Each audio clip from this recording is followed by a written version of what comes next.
سماعتوں کی نظر نحمدہ و نصلی علی رسولہ الکریم۔ میرے انتہائی واجب الاحترام دوستو بھائیو، رات بیت گئی، حبس بھی ہے، دیکھ رہا ہوں گرمی ہے، پتہ نہیں عشق کی گرمی ہے، محبت کی گرمی ہے، گرمی ہے، رات بیت رہی ہے۔ آج میں بہت وقت نہیں لوں گا، 2-3 چیزیں صحیح کرنی ہیں۔ صحیح ہے، سبحان اللہ۔ ایک آپ نعرہ لگاتے ہیں حق 4 یار، تو نبی کے 4 یار حق پر ہیں اور باقی حق پر نہیں ہیں۔ کیا سارے صحابہ حق پر نہیں ہیں؟ میرے فرمایا میرا صحابی ستارے کی مانند ہے، جس کی پیروی کرو گے فلاح پا جاؤ گے۔ صحابی کا نجوم، میرا ہر صحابی ستارہ ہے۔ اے ہن حق نبی دے سارے یار ہن یاد کر رہا ہو، نعرہ تحقیق، نبی دے سارے یار، نعرہ تحقیق، حق نبی دے سارے یار، حق نبی دی ساری یار، حق نبی دے سارے یار، حق نبی دی ساری یار، حق نبی۔ اے یاد کراندیاں ٹائم لگے گا نا، زبان تے چڑھیا نعرہ حق نبی دے سارے یار، حق نبی دی ساری یار۔ آج مجھے خوشی ہوئی، بینر لگا ہوا ہے کہ مولا علی کرم اللہ وجہ الکریم کے جشن ولادت کی خوشی میں میری ٹیم مرید کے میں ایک جلسہ کر رہی ہے۔ نظر آتا ہے سنی جاگ گئے، اہل سنت جاگ رہے ہیں۔ مولا علی کرم اللہ وجہ الکریم کا دن منانا، یہ پہلے تو مولوی حضرات نام ہی لے کے راضی نہیں تھے۔ میرے نبی کریم نے فرمایا میری آل بیت کشتی نوح ہے، نوح کی کشتی ہے، جو اس میں بیٹھ گیا وہ پار ہو گیا۔ میرے آقا کی آل بیت جس پر درود پڑے بغیر نماز نہیں ہو سکتی۔ نماز پڑھتے ہیں، خفا نہ ہونا، نماز میں درود صحابہ پہ بھیجتے ہیں کہ نبی کی آل پہ بھیجتے ہیں؟ اونچا کہو، ڈر دے کیوں؟ اور اونچا کہو۔ ہر چیز میں مولوی ملاوٹ کر گیا مگر درود میں ملاوٹ نہ کر سکا، بڑی ملاوٹیں ہوئی۔ اللہم صلی علی محمد وعلی آل محمد، آل محمد پہ درود بھیجے بغیر نماز نہیں ہوتی۔ اگر کہتے ہیں جی نماز میں نبی کا خیال آئے تو نماز نہیں ہوتی، اور نبی کا خیال نہ آئے، بنائی نماز میرے نبی نے ہے، نبی کے باپ آپ نے بنائی، تو کہتا ہے نبی کا خیال، جنہوں نے بنائی انہیں کا خیال آئے گا۔ یہ نماز اللہ کی نہیں ہے، یہ بھی دھوکہ کیا گیا۔ یہ نماز میرے رسول اللہ کی ہے، میرے رسول کے آباء و اجداد کی ہے، نماز میرے آقا کے آباء و اجداد نے بنائی۔ دیکھیں، ہم سے پہلے یہودی ہیں، ہم سے پہلے عیسائی ہیں، بنی اسرائیل کے اتنے نبی ہیں، اللہ نے کسی شریعت میں نماز نہیں اتاری۔ وہ تھوڑی حدیث مولویاں دی اپنی جگہ تے کہ موسیٰ علیہ السلام قبر میں نماز پڑھ رہے ہو، مان لانگا، پر موسیٰ علیہ السلام نے زندگی میں کوئی نماز نہیں پڑھی۔ ہاں جی، قبر علی کا کہانی سنا ہے، زندگی میں موسیٰ علیہ السلام نے کوئی نماز نہیں پڑھی، عیسیٰ علیہ السلام نے کوئی نماز نہیں پڑھی، داؤد علیہ السلام نے کوئی نماز نہیں، سلیمان علیہ السلام نے کوئی نماز نہیں پڑھی۔ بغیر نماز کے بھی دنیا نبی ہو گئی، اور بڑے تکڑے نبی ہو گئے بغیر نماز۔ ان کی شریعت میں نماز نہیں ہے، بنی اسرائیل کی شریعت میں نماز نہیں ہے، موسیٰ علیہ السلام عیسیٰ علیہ السلام کی شریعت میں نماز نہیں ہے، حج بھی نہیں ہے۔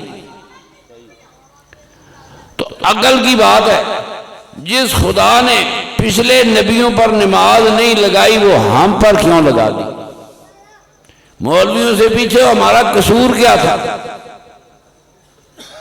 وہ لوگ بغیر ایک نماز پڑھے نبی ہو گئے، انبیاء کی جنتوں کے وارث ہو گئے۔ ہم نماز پڑھتے رہیں ایک رہ جائے مولوی کہتا دوزخ میں جائے گا۔ ہم پر نماز اللہ نے کیوں لگائی؟ پہلی امتوں پہ کیوں نہیں لگائی؟ ہمارا قصور کیا تھا؟ ہوش کرو، نیند تے آندھی ہوئی، رات گزر گئی، اللہ نے ہم پر نماز نہیں لگائی۔ نماز میرے رسول پاک کے آباء و اجداد نے بنائی ہے، میرے رسول پاک کے آباء و اجداد کا ورثہ تھا۔ سرکار دو عالم کے آباء و اجداد عربوں کے مذہبی قائد تھے، کم از کم میرے نبی کریم سے 500 سال پہلے عربوں نے نماز پڑھنی شروع کی۔ کتنے؟ 500۔ دلیلیں تو بہت ہے، پچھلی کو چھوڑو، دلیل یہ ہے کہ میرے نبی پاک نے فرمایا جو پہلی صف میں آیا جماعت میں گویا اس نے اللہ کی راہ میں اونٹ دیا، جو دوسری صف میں آیا گویا اللہ کی راہ میں بکری دی، جو تیسری صف میں آیا گویا اس نے اللہ کی راہ میں مرغی دی، جو چوتھی صف میں آیا گویا اس نے اللہ کی راہ میں انڈا دیا۔ یہ نبی پاک کی حدیث 4 صفوں تک ہے۔ توجہ دو، پانچویں صف والا انڈے تو بھی گیا نا، 4 صفوں۔ تو میرے نبی کریم کی نماز میں 4 صفیں ہوتی ہوں۔ دلیل مانگتے ہیں تو دے رہا ہوں۔ نمازی کیوں تھوڑے تھے؟ تو آڑے نارے رالا کے گلے بیگن سے صحابہ دے پر نمازی تھوڑے تھے۔ 4 صفیں شہر مدینے کا۔ حضرت عمر فاروق فرماتے ہیں ہم اپنے باغوں میں کام کرتے تھے، کھیتوں میں کام کرتے تھے، گروپ بناتے تھے، ایک بندہ نبی پاک کے ساتھ چھوڑتے تھے جو نمازیں پڑھتا تھا۔ میرے آقا نے فرمایا، توجہ دے رہے ہو، بات سمجھ آ رہی ہے؟ ڈراندے پہ میرے آقا نے فرمایا کوئی شخص میری جگہ پہ کھڑا ہوتا اور میں جاتا اور ان گھروں کو آگ لگا دیتا جو نماز پڑھنے نہیں آتے۔ یہ حدیث ہے، صحیح حدیث ہے۔ ان گھروں کو آگ لگا دیتا جو نماز پڑھنے نہیں آتے۔ ایک دن میرے نبی پاک فجر کی نماز پڑھانے مسجد نبی بہت چھوٹی ہے، جس آپ بیٹھے ہیں اس ٹینٹ کی نصف جتنی ہوگی، اس سے بھی چھوٹی ہے اصل مسجد نبی۔ نماز پڑھانے گئے فجر کی، تو نمازیوں سے مسجد بھری ہوئی تھی۔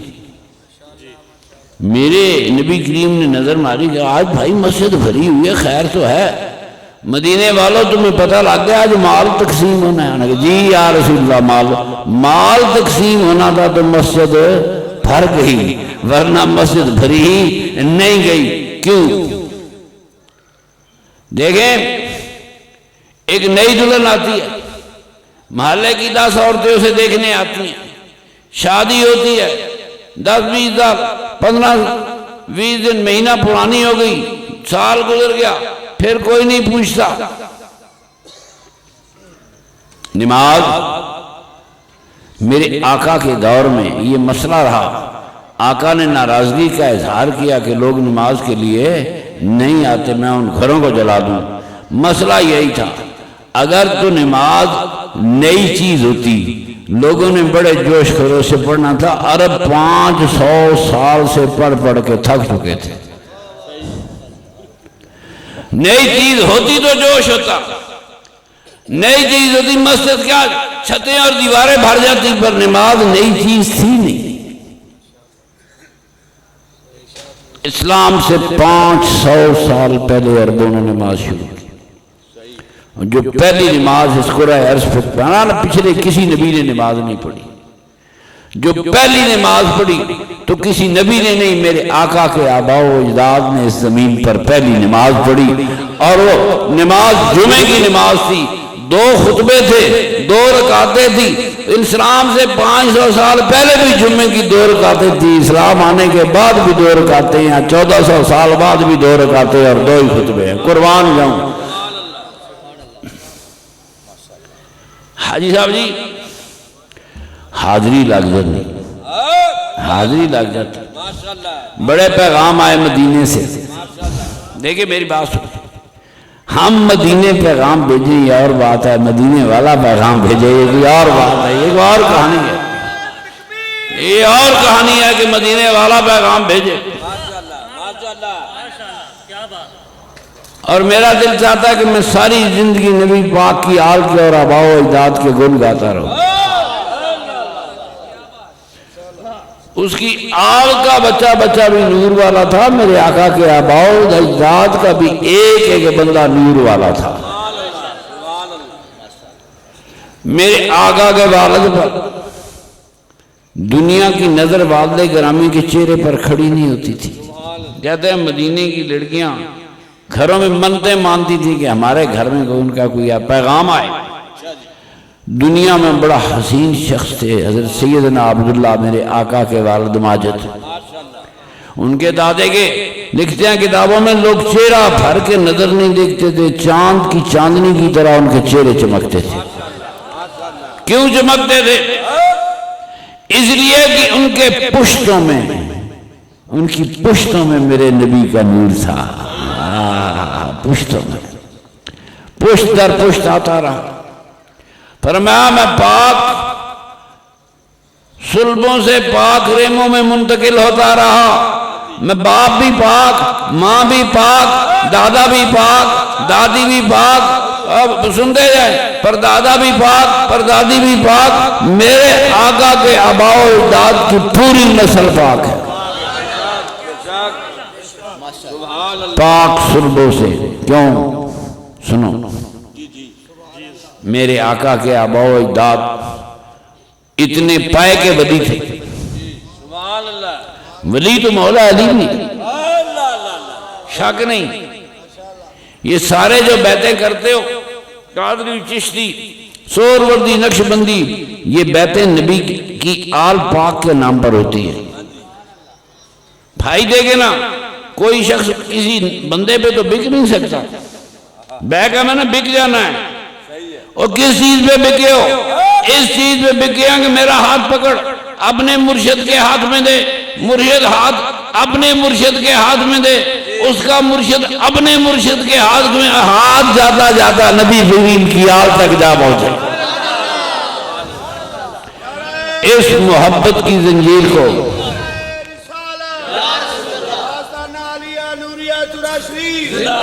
اس محبت کی زنجیر کو بیعت کہتے ہیں. بیعتوں والے بیعتیں بھول گئے، رشتے بھول گئے. کوئی قادری، چشتی، نوشائی، کلندری، نقشبندی. میری بات سنو، دنیا کے سارے سلسلے میرے نبی کی آل پاک تک جاتے. وہ مولویوں کے ہتھے جڑے تو پیروں نے بھی آل کا نام لینا چھوڑ دیا. صحیح فرما رہے ہیں. یہ بیعتیں کی اس لیے کی تھی، یہ بہت بڑی مجلس ہے. کہیں سیانے بندے بٹھاؤ تو میں بتاؤں گا یہ بیعت شروع کیسے ہوئی.